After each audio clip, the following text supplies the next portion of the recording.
In this video, I'm going to show you exactly how I approach painting Tyranids in my own unique and vibrant style. So whether you're starting the hobby for the first time or have just picked up the Tyranids in the new Leviathan box set, this is the video for you. Even if painting isn't usually your thing, I want to show you at home just how fun and liberating that part of the hobby can be. I'm Murray, and it's tabletop time. All the models I'm painting today have been sent to us by Games Workshop. We've had a lot of comments asking for more detail on the process and specifics on how I paint my Tyranids. Who's a good little neurogod? You are. Yes, you are. So today I'm going to be hopefully giving you exactly what you want. I'm going to build some of the bigger monsters in the Leviathan box set, as larger monsters will be both easier to demonstrate on, and let's be honest, they look awesome. Now the Leviathan set features push-fit minis which have been crafted without the need of glue. As the name suggests, you just need to clip them out and push them together. Simple enough. However, I'm going to glue mine together as the glue can help fill in and hide seam lines between parts pushing together. Simply use a mold line remover or another tool to get rid of pesky imperfections left from taking them off the sprue, such as mold lines or sprue tags. How much time you dedicate to cleaning and assembling your models is down to personal preference, but now that they're all lovely and finished, I'm going to take my first step in personalizing my ravenous little creatures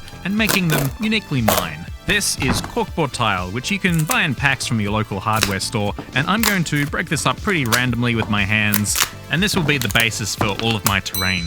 The only thing I have to keep in mind here is that the pieces need to be big enough for the figurines to stand on. That's it really, otherwise just let your imagination run wild. Since narratively my Tyranids have been frozen beneath the surface of this planet and are now dramatically erupting from the ground itself, I want to give the look of broken duracrete and shattered masonry. Lots of cracks running between pieces and slabs jutting up into the air at angles. Then, it's just a matter of gluing the models to my bases. Some people might like to paint the models separately, but I prefer everything to be together at once. I'm going to focus on making cool micro scenes for each of the models if I can. This is a lot easier for bigger models as there's more area on the base to create a story and just add those little details. Then, once I'm happy with that, I'll put more glue down in the more sparse areas and dip the whole base into fine basing sand. Then give it a little tap off to shake any excess sand off. If need be, you can go in after this is dried and add another coat of PVA just to make sure everything's rock solid. Now typically this is now the stage where you would prime your miniatures with a black or a white.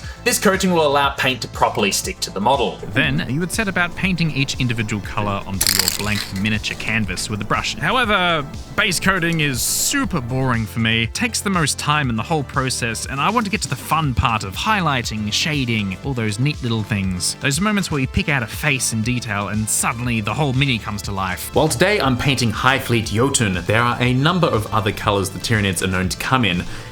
Here's a video from the government about that now. With bug sightings across the universe, our scientists are hard at work finding a solution to the alien menace. Identifying the alien bug is your first step. Don't worry, they all die easy, guardsmen. But we have noticed three major distinctive color patterns. The Hive fleet known as Behemoth has a red underbody with a dark black and blue highlighted carapace. Hive fleet Kraken are known for their very distinct colors as well. With a bone-colored exoskeleton and a red carapace makes these guys an easy target. And the third major incursion has been from Hive fleet Leviathan, often painted with a bone-colored underskeleton and a purple carapace along the top. These new Hive fleet Jötunn bugs pose no threat.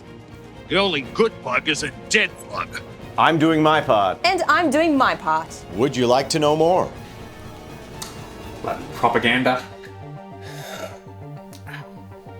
So naturally, I'm going to try to get to those stages as quickly as possible. So I'm going to choose Macragge Blue as my coloured primer, and then follow up with a couple more aerosols to do all the work for me. You can also do the same with an airbrush, but if you don't have that all set up at home, then a couple of spray cans is an efficient and cheap way to manage an entire army all at once. Then, once that's dry, I'll grab some bloody red and come in from the side so I get into all the gaps in the limbs, all those little nooks and crannies, to make them look all fleshy and warm. Then directly from the top, I'll give a soft zenithal of magic blue. This stage can happen even when the red paint is still wet, as the paint particles will mix and make this awesome purple gradient. Alright, already my Tyranids are looking striking, and you can see you can easily swap out your own colours to create your own schemes. And just like that, we're ready to start highlighting.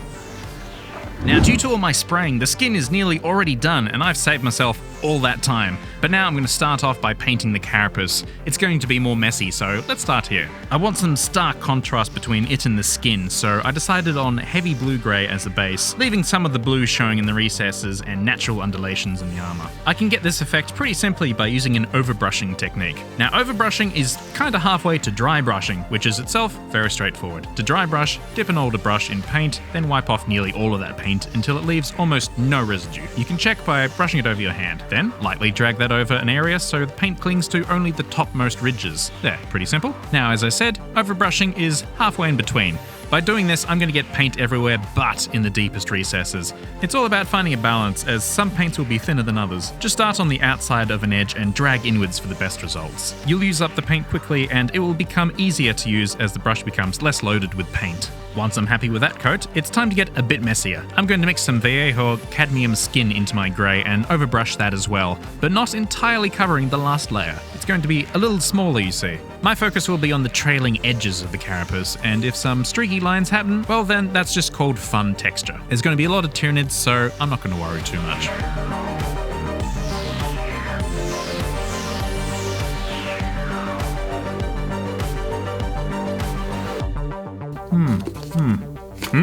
No! I'm still hungry! For merch! I know better than anyone that the best way to know your enemy is to collect them. And also, the best way to support us is through our new merch. If you really love tabletop time, you will love our new range of shirts. We've got Space Bears and Alien Swarms, the insatiable hunger. And we have even more for you to tuck into. We have 3D printable assets and posters showing off all of our endeavors on this channel. And right now, I have an insatiable hunger to continue painting more miniatures. Back to painting. With older Tyranids, I used to painstakingly paint lines onto the carapace, and this is a common method for painting space bugs. But these new models have so much detail, I don't feel I have to do that anymore. But I am interested to hear if you prefer the classic style. Let me know below in the comments. Upon finishing this layer, I'm going to use pure cadmium skin to pick out the hardest ridges for some extra definition. The final step for the carapace will be angry triangles of hot orange on the biggest plates, with a tiny fill-in triangle of Viejo's heavy charcoal for some visual zest. Don't worry about making these shapes perfectly straight, as natural shapes never are. The reason I'm using orange as an accent is some black magic called color theory. Some colors look effective and striking next to each other, and you probably know this without realizing. Christmas colors of red and green look effective together because they are complementary colors. Same with the orange and blue I'm using.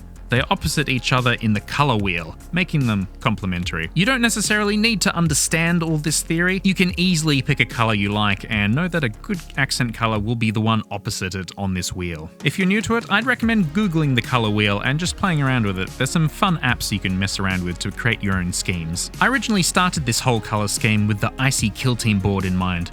I thought ice, then I thought of people turning blue when they're cold, and then quite quickly I had a strong vision of bone-white chitin and blue glistening skin. The red adds a fun pop of warmth and vitality to the bodies, but it's these powerful dashes of orange that suddenly draw your attention to my Tyranids on the battlefield. Speaking of the blue skin, it's time to finish that off. I'll mix some of Viejo's magic blue with a darker Viejo night blue to knock back some of the strength of this blue, otherwise it's gonna look pretty overpowering and saturated, and add Viejo's verdant until the color looks just a touch brighter than what's already on the model. It's a bit of a hurdle, but this will give the nicest transition without a whole lot of blending. Now I'm simply going to highlight the most raised areas of skin. This will give a really glossy feel and will be perfect for slimy alien bugs. But we can be even shinier! If I add even more verdant to the mix and just leave a dab within some of the areas I covered with this, will elevate the effect even further. This doesn't have to be a lot of paint, but it will make a big impact.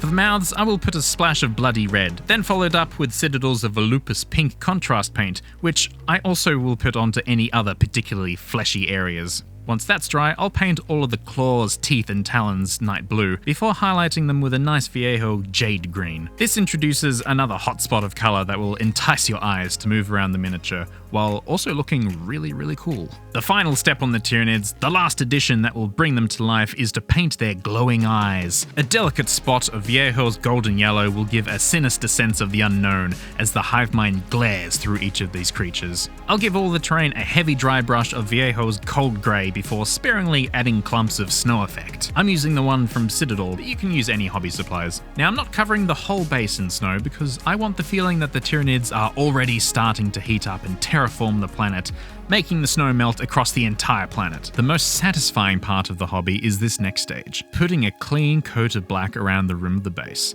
This marks the completion of anyone's paint job, as once you put the model down now, you are declaring it complete. That feels good. And now it's time to show these models off in some stunning reveals.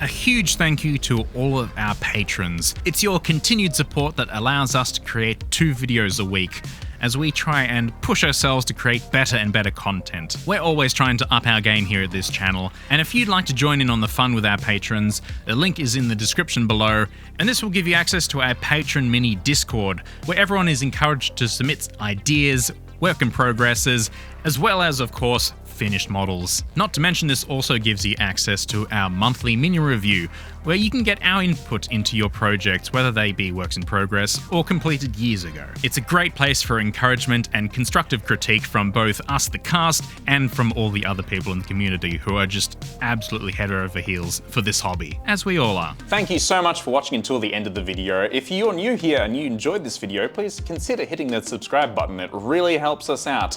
And hit that like button if you want to see more of this content. We don't do a lot of painting tutorials, and we're changing a lot of things, including the lighting around the place. You might have noticed the maybe little uptick in some quality here. So if you really liked what you saw here, please let us know in the comments. We'd love to hear feedback and if you're really enjoying this new vibe we're going for. But if you want to see more of us now, there's tons of videos you can check out. We've got our Titan board, all sorts of really cool little projects. So if you would like to know more, check out the rest of our videos, and the links to our merch are in the description below. Until next time, I've got a lot more Tyranids to paint. We've got the whole Leviathan set to get ready. We're going to have an awesome battle report with a couple of new little features that we're very excited about. So until next time, see you later.